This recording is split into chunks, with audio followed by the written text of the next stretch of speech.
This past Monday, June 28th, the front page of the New York Times featured a picture of two Jewish women saying Psalms, the Book of Tehillim. The caption read, "Reading Hebrew Psalms on Sunday near the site of the condo collapse in Surfside, Florida. Over 150 people remain unaccounted for." When I saw a screenshot of this, what struck me was, why this picture? There were thousands of people in Surfside praying to see good news emerge from the devastation. People were gathering to pray in large groups, sometimes in the tens and even in the hundreds. Surely the New York Times captured photos of much larger crowds praying than this one. Yet they chose specifically this one, a serene shot of two women praying facing the Atlantic Ocean. When you read the Torah portion this week, Parshat Pinchas, you discover that the New York Times got it right. It is this week that we read of the loyalty, the power, the dignity of the Jewish woman. We first discover the deep connection the women had to the land of Israel, far deeper than any of the men. In chapter 26, verse 64, we read, "There was no man who had been included in the census of Moses and Aaron when they counted the Jewish people of Israel in the Sinai desert." The words "no man" teaches that there were women, for the women were not part of the fiasco of the spies. The ladies never believed the spies. They always wanted to go into the land of Israel. They were dedicated and loyal. We then read about the daughters of Tzlofchad and how they forever changed Jewish law and history.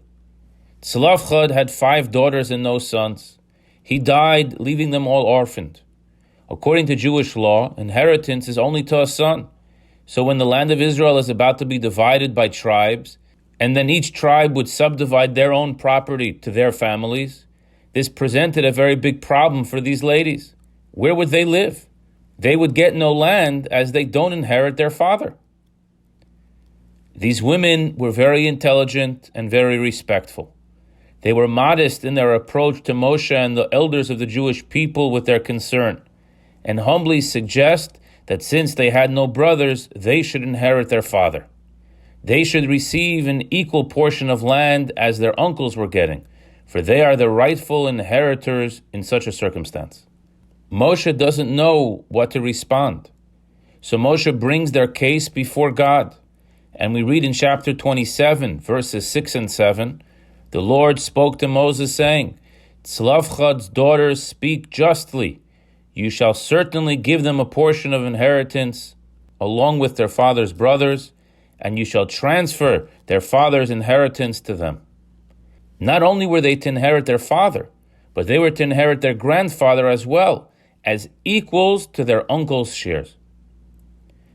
An entire section of this week's Torah portion is written as a result of these 5 righteous women. The Midrash comments on this. "Fortunate is the person with whose word the Holy One, blessed is He, concurs." While today this may not seem like a big deal, going back 3,300 years, this was a huge game changer. This was an entirely new phenomenon.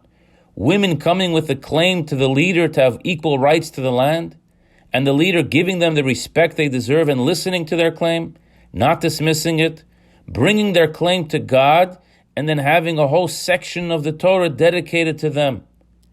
God could have given this law that if no sons, the daughters fully inherit, to the Jewish people straight away at Sinai. He waited until now, for he wanted to give the credit of this part of Torah to these women. According to Chassidus, there is a special energy that women possess.